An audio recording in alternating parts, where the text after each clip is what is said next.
ಮಹಾರಾಷ್ಟ್ರದ ಎಂಇಎಸ್ ಪುಂಡರ ವಿರುದ್ಧ ಕನ್ನಡ ಪರ ಸಂಘಟನೆಗಳ ವತಿಯಿಂದ ಗಾಂಧಿ ವೃತ್ತದಲ್ಲಿ ಪ್ರತಿಭಟನಾಕಾರರನ್ನು ಉದ್ದೇಶಿಸಿ ಮಾತನಾಡಿದ ಕರವೇ ಅಶ್ವಥ್ ರವರು, ರಾಜ್ಯದ ಬೆಳಗಾವಿಯಲ್ಲಿ ಇತ್ತೀಚೆಗೆ ಸರ್ಕಾರಿ ಸಾರಿಗೆ ಬಸ್ನಲ್ಲಿ ಕನ್ನಡ ಮಾತನಾಡಿ ಎಂದ ನಿರ್ವಾಹಕರಿಗೆ ಮರಾಠಿ ಭಾಷಿಕರಿಂದ ಆದ ಹಲ್ಲೆಯನ್ನ ಖಂಡಿಸಿ ಹಾಗೂ ಎಂಇಎಸ್ ಪುಂಡಾಟವನ್ನು ಖಂಡಿಸಿ ಕನ್ನಡ ವಿರೋಧಿ ಎಂಇಎಸ್ ಅನ್ನು ರಾಜ್ಯದಲ್ಲಿ ನಿಷೇಧಿಸುವಂತೆ ಕರ್ನಾಟಕ ರಾಜ್ಯದ ಬಂದ್ಗೆ ಕರೆ ನೀಡಲಾಗಿತ್ತು.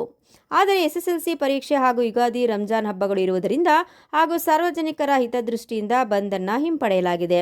ಆದರೆ ನಮ್ಮ ರಾಜ್ಯದ ನೆಲ, ಜಲ, ಭಾಷೆ ತಂಟೆಗೆ ಬಂದರೆ ಯಾರನ್ನು ಸಹ ಸುಮ್ಮನೆ ಬಿಡುವ ಮಾತೇ ಇಲ್ಲ ಎಂದರು.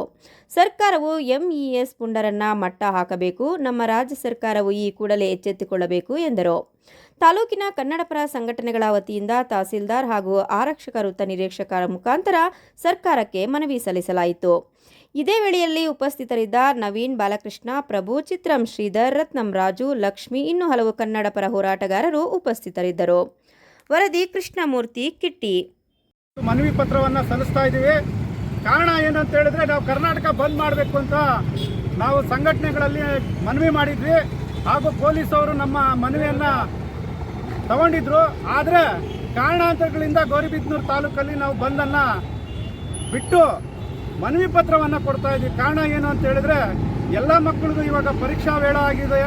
ಇದರ ಜೊತೆಗೆ ರಂಜಾನ್ ಇದೆ, ಯುಗಾದಿ ಹಬ್ಬಗಳಿದೆ. ಇದರ ಜೊತೆಗೆ ವಿಪರೀತವಾಗಿ ಬಿಸಿಲು ಬೇರೆ ಜಾಸ್ತಿ ಇರೋದ್ರಿಂದ ಇವತ್ತು ನಾವು ಗೌರಿಬಿದನೂರು ತಾಲೂಕು ಬಂದ್ ಮಾಡಿಲ್ಲ.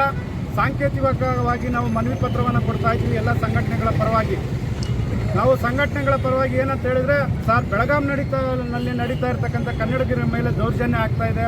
ಇದು ಪದೇ ಪದೇ ರಿಪೀಟ್ ಆಗ್ತಾ ಇದೆ.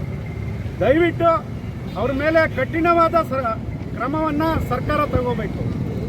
ಯಾಕಂತ ಹೇಳಿದ್ರೆ, ನಾಡ ವಿಭಜನೆ ಆಗಿ ಕರ್ನಾಟಕ ರಾಜ್ಯವಾದ ಮೇಲೆ ಇವತ್ತು ಸಹ ಅವರು ನಮ್ಮನ್ನು ಕಿರಿಕ್ ಮಾಡ್ತಾ ಇದ್ದಾರೆ ಅಂತ ಹೇಳಿದ್ರೆ, ಅವ್ರಿಗೆ ಬೆಂಬಲವಾಗಿರ್ತಕ್ಕಂಥ ಅನೇಕ ರಾಜಕೀಯ ಪಕ್ಷಗಳಿಗೆ ದಯವಿಟ್ಟು ಅಂಥ ನಾಯಕರಿಗೆ ಕಠಿಣವಾಗಿ ಶಿಕ್ಷೆಯನ್ನು ಕೊಡಬೇಕು. ಮುಂದೆ ಯಾವುದೇ ರೀತಿಯಾಗಿ ನಮ್ಮ ನಾಡಕ್ಕೆ ದ್ರೋಹ ಆಗಬಾರ್ದು. ನದಿಗಳ ವಿಚಾರದಲ್ಲಾಗಲಿ, ನಾಡಿನ ವಿಚಾರದಲ್ಲಾಗಲಿ, ಭಾಷಾ ವಿಚಾರದಲ್ಲಾಗಲಿ, ಇದ್ರ ಬಗ್ಗೆ ನಾವು ಎಲ್ಲ ಸಂಘಟನೆಗಳಿಂದ ಇವತ್ತು ನಿಮಗೆ ಮನವಿಯನ್ನು ಕೊಡ್ತಾ ಇದ್ದೀವಿ. ದಯವಿಟ್ಟು ಸರ್ಕಾರಕ್ಕೆ ತಲುಪಿಸಿ ಇದರ ಪೂರ್ವಭಾವಿಯಾಗಿ ಎಲ್ಲ ಸರ್ಕಾರಿ ನೌಕರರು ಕನ್ನಡ ಭಾಷೆಯನ್ನು ಕಡ್ಡಾಯವಾಗಿ ಮಾತಾಡಬೇಕು. ಕನ್ನಡ ಇರ್ತಕ್ಕಂಥ ಪ್ರಜೆಗಳಿಗೆ ರಕ್ಷಣೆ ಕೊಡಬೇಕು. ಗಡಿ ಭಾಗದಲ್ಲಿ ಕನ್ನಡದ ನಾಮಫಲಕಗಳನ್ನು ಹಾಕಿಸ್ಬೇಕು ಅಂತ ಹೇಳಿ ಎಲ್ಲ ಸಂಘಟನೆ ಪರವಾಗಿ ಇವತ್ತು ಒಂದು ಮನವಿ ಪತ್ರವನ್ನು ಕೊಡ್ತಾ ಇದ್ದೀವಿ. ಬೇಕು